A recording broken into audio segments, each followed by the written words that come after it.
Assalamualaikum warahmatullahi wabarakatuh. Selamat malam teman-teman semuanya. Sebelumnya perkenalkan, nama saya Yopi Aditya Ramadan. NPM saya 23552011226. Di sini saya sedang mengerjakan tugas dari mata kuliah Professional Development untuk dosen pengampunya sendiri, yaitu Bapak Jack Febrian Rusdi, PhD dari Universitas Teknologi Bandung. Di sini saya sedang bersama dengan Ibu Helika Ayu Princess. Beliau adalah salah satu tenaga medis dari Universitas Pajajaran. Di sini nanti saya akan mewawancarai beliau terkait dengan berbagai macam topik. Di antaranya adalah terkait dengan manajemen stres, kemudian pengelolaan emosi, dan goal setting. Mungkin bisa dikenalkan terlebih dahulu Ibu Helika Ayu. Baik, terima kasih Pak Yopi dan juga selamat pagi, siang, sore, dan malam penonton semuanya. Perkenalkan, saya Helika Ayu Princess, biasa dipanggil Helika. Saya merupakan salah satu tenaga kesehatan. Baik, yang pertama saya akan bertanya kepada Ibu Helika Ayu terkait dengan kecerdasan emosi ya. Pertanyaan pertama adalah bagaimana cara Ibu Helika Ayu mengenali emosi diri sendiri saat berada di lingkungan kerja ya? Oke, jadi kalau saat di lingkungan kerja, gimana saya mengenali emosi diri saya sendiri? Pastinya eh, terkait perubahan di diri saya yang saya rasakan, misal saya menjadi mudah lelah, sulit konsentrasi atau tiba-tiba hilang konsentrasi, tiba-tiba kalau misalnya mau berpikir tuh lebih lambat gitu responnya. Nah, itu di situ saya mulai berpikir, wah sepertinya ada masalah nih di emosi saya, seperti itu kalau saya mengenali. Selanjutnya saya akan masuk ke pertanyaan yang kedua.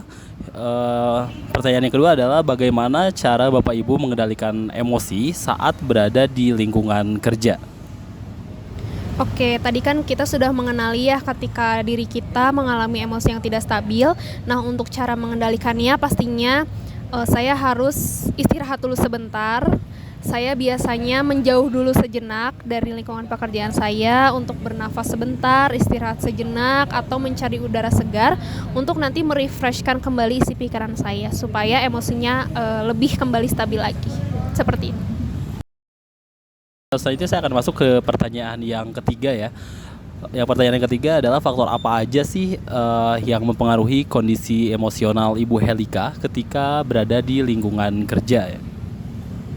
Kalau faktor yang mempengaruhi ya bisa dari diri sendiri, dari dalam gitu ya, dari dalam diri sendiri atau dari luar. Kalau misalnya dari dalam diri sendiri kayak stres gitu ya, stres emang dari diri sendiri atau punya masalah pribadi. Tapi kalau misalnya dari luar ya dari faktor kerjaannya, misalnya deadline yang mepet atau kerjaan yang menumpuk seperti itu. Oke, nah kira-kira nih kepada Ibu Helika, apakah pernah nih mengalami kondisi emosional yang sulit ketika berada di lingkungan kerja? Pasti pernah ya, pasti semua orang pernah mengalaminya, terutama saya juga pernah mengalaminya. Nah, contohnya misalnya ketika adanya perbedaan pendapat gitu ya, baik itu dengan orang lain atau sesama tim tenaga medis gitu, juga pasti pernah gitu merasakan. Nah, itu juga di situ terkadang ketidakstabilan emosi juga terjadi di situ. Baik, yang selanjutnya saya akan masuk ke pertanyaan yang selanjutnya. Ini terkait dengan manajemen stres ya. Pertanyaan yang pertama, apakah Ibu Helika pernah mengalami stres ketika di tempat kerja? Tentu pernah ya.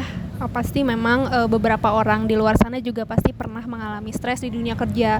Terutama mungkin ketika adanya kerjaan yang menumpuk gitu, yang banyak kerjaannya, atau terkadang juga ada deadline atau waktu tenggat yang mepet-mepet gitu, yang terbatas seperti itu.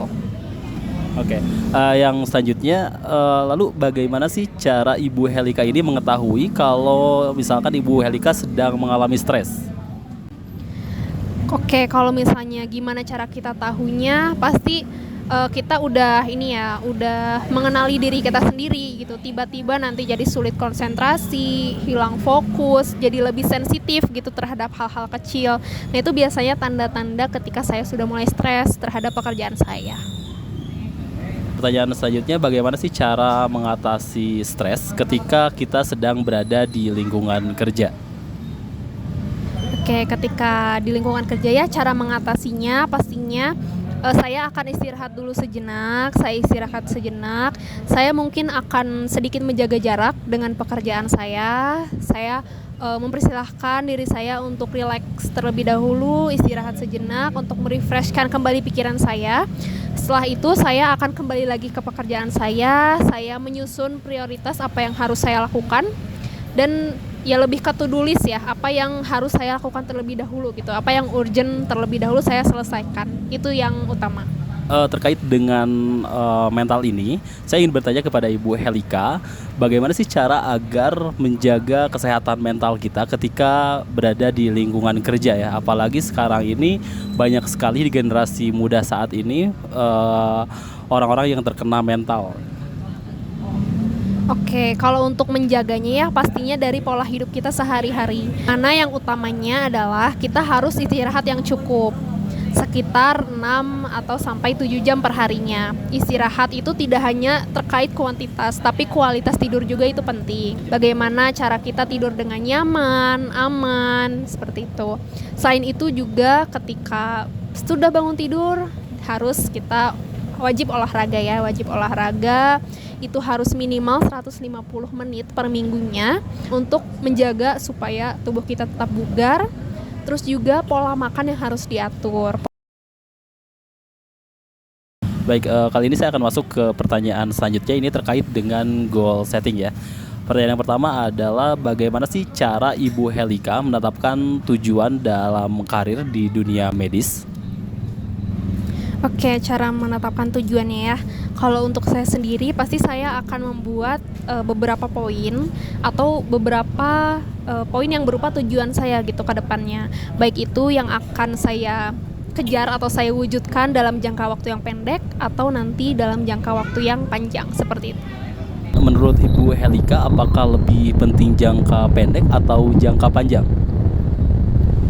Kalau menurut saya sih pasti penting dua-duanya ya, karena dua-duanya merupakan cita-cita atau tujuan hidup saya, sehingga saya pasti biasanya akan melakukan bersamaan gitu. Jadi untuk yang jangka panjang saya akan cicil tuh sedikit-sedikit untuk mencapai tujuan tersebut, sedangkan untuk yang jangka pendek pasti saya akan memulai sesuai urutan prioritas, seperti itu.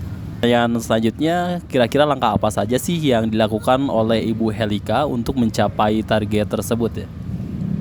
Oke, setelah tadi dilakukan ini ya poin-poin untuk menentukan tujuannya, saya pastinya akan membuat plan atau rencana apa yang harus saya lakukan untuk mencapai tujuan tersebut. Setelah itu saya harus konsisten untuk melaksanakan langkah-langkah atau step dari untuk mencapai tujuan tersebut, dan saya jangan sampai untuk berhenti gitu dan terus belajar dari kesalahan.